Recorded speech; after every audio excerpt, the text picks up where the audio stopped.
Thank you. Let me thank Marvin, who 3 out here at Thurgood, is also working for the city, working for me at City Hall as an intern in my government affairs unit. So I appreciate him. He can't stay here too long because he's still on the clock. So he's gonna wave at y'all and get his butt out of here. And then certainly, let me thank Dean Douglas. Where's Dean? Dean Douglas? He and I have known each other for a number of years. We worked together here at Texas Southern, then in Austin, and back to Houston, and with the NAACP, you name it. So Dean, it's good to see you. Dean Renee, it's also a pleasure to be with the Dean, and then with all the faculty of Thurgood Marshall.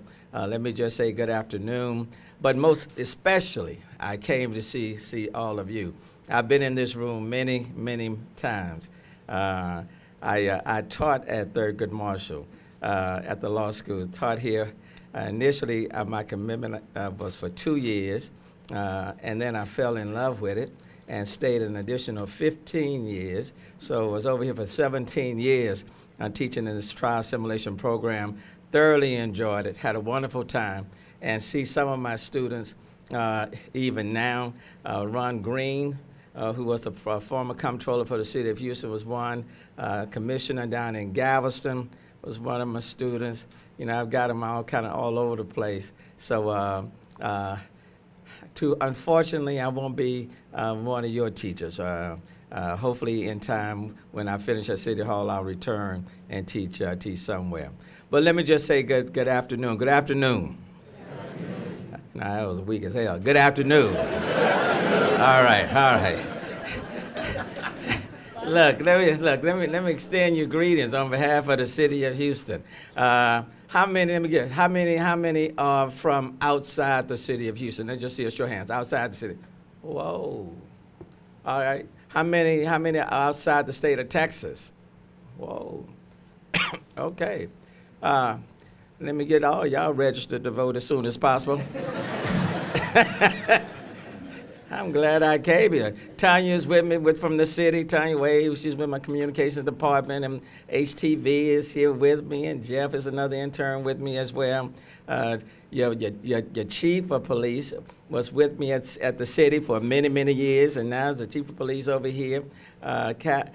Calhoun was an intern of mine. Calhoun, stand up. Raise your hand. Former Board of Regents, student Board of Regents. So a lot of connections. But greetings from the city of Houston. You're in the most diverse city in the United States of America. We are more diverse than New York, LA, Chicago, Philadelphia. We are the most diverse. 1 of 4 Houstonians is foreign born. 1 of 4. That's a large percentage. There are about 90, 92, 93 international consulates that are located in the city of Houston. More than 142 different languages are spoken right here in the city. There's no ethnic or racial majority in the city of Houston. It is clearly a pluralistic society right in here in the city. And you know, prior to being an elected official, I was a lawyer.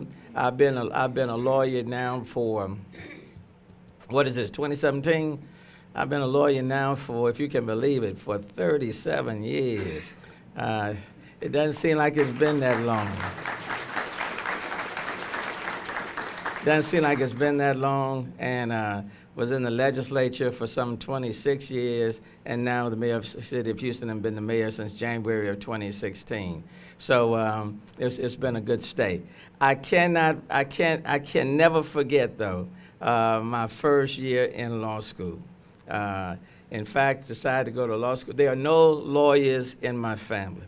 In fact, you know, I come out of a family of 9. I was born right here in the city of Houston. Come out of a family of 9. The first generation to go to somebody's college or university. So no lawyers, no doctors, no engineers, architects, none of that. And so when I got ready to go to law school and I went to the East Coast, so poor, my mom, my brothers and sisters couldn't go with me, so they loaded up everything that my mom loaded up everything that she thought I needed in a Foot Locker. and gave me a one-way ticket and said, God go with you and along with our prayers, and we'll see you somewhere around Christmas time. And I took off.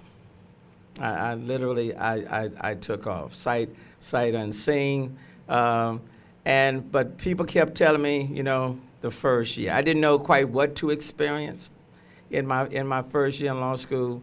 But there were people who told me first year was so important. And let me tell you, from my experience, the first year is the most important year of all 3 years, in my experience. Now, others may differ, but for me, of the 3 years, the first one was the most important. And I came in saying, I'm going to make the best of this in this first year. I'm going to give it everything that I got. Because there was some people who told me being in law school is like someone that you're dating that's highly jealous, unforgiving, unmerciful, and don't give a hoot about anything else. So focus on the first year. I was in there to make love on the first year.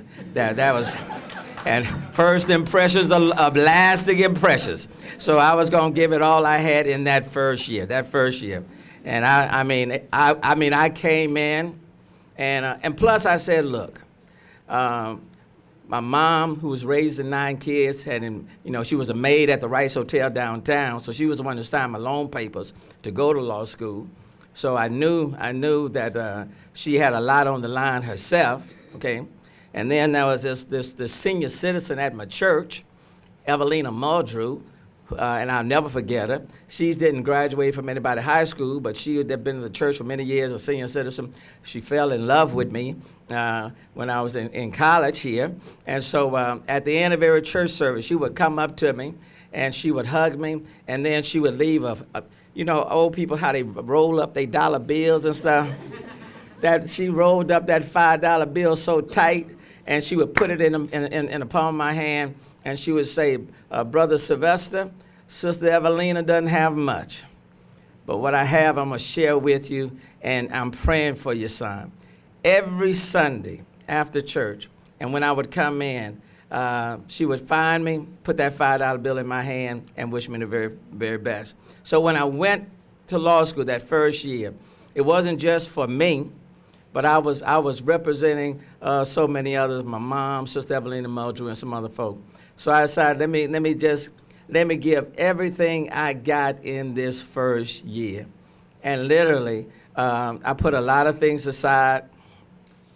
Now, the one thing I did do, I went to church on Sunday, and that wasn't because I was so holy, but that was because, my roommate and I didn't have much money.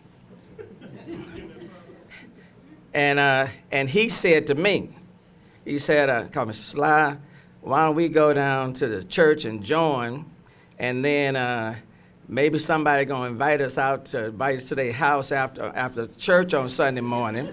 We gonna be real poor, and but we gonna praise the Lord. And we went on that Sunday and we praised the Lord. We were praising Him. Folk asked after church, where y'all going? We just trying to make it.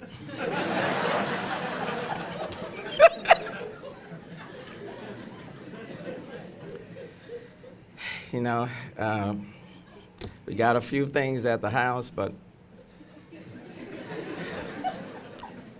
miss my mama. They said, well, why don't y'all come by the house, We don't want to impose.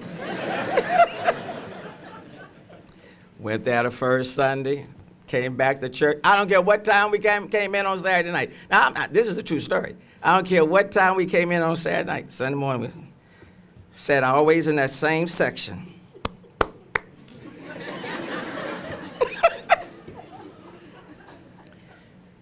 You boys coming by the house? We don't want to impose.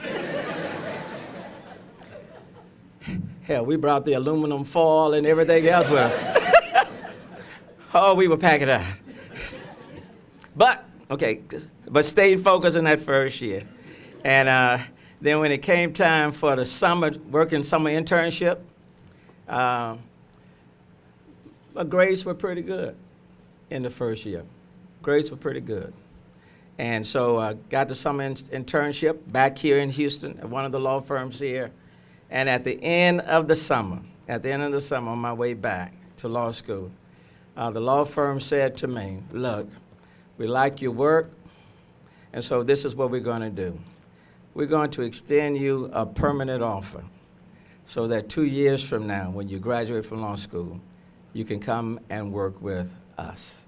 That was Fulbright and Jaworski's law firm downtown. That was based on the work and the grades from the first year, okay? And really it was the firm where I wanted to be. And so grades, I thank the good Lord. I thank those people who took us to dinner, after church on Sunday. But going back the second year, knowing that I had the permanent offer in my hand, because I said, now are you saying, is this good 2 years from now? So they said, yeah, we are giving you a permanent offer. So I just being a lawyer, just want to be clear. Regardless of what my grades are in the second and the third year, you still want me. It is good. This is a permanent offer. I went back the second year with a different attitude, and quite frankly, it was in that second year I started focusing even more on political stuff. Became president of the Black Law Student Association and some other things. But the first year, if I can say anything as a mayor of the city of Houston, and someone who's been a lawyer for many years, someone who taught right here at this law school, try to stay focused. Okay? You may not know which area of law you want to be. Okay? That's for another day. But the fact that you are here, the fact that you are at Thurgood and you had a darn good law school with faculty that's committed and dedicated to you, give it your best the first year. It's not like in many ways like college, first, second, third, all that. To me, it's in the reverse order in terms of importance. First year is first, most important, followed by the second, then followed by the third. But if you focus and do well in the first year, you'll set yourself up for the future. And I mean from a long-term basis. So try to stay focused, give it your best. All these relationships, bear in mind, law school is very jealous. If from a woman's point of view, it'll be the most attractive man you'll ever meet. And from a man's point of view, it's to be the most attractive woman you'll ever meet. And law school is unforgiving, okay? Focus. You're here. A lot of people are depending on you. And quite frankly, with everything that's happening in society today, you are needed now more than ever before. And given the opportunity, take full advantage of it. And there's no better place to be than right here in the city of Houston. I do believe that this is the best city. If you want to see what the country is going to look like 25 years from now, take a look at the city of Houston. If you want to know what city is going to set the pace 20, 25 years from now, even right now, take a look at the city of Houston, okay? And as you can see, just based on what happened on the other day in Charlottesville, there are a lot of things that are taking place in our country, and we need you, and we need you at your very best. So I'm gonna stop there.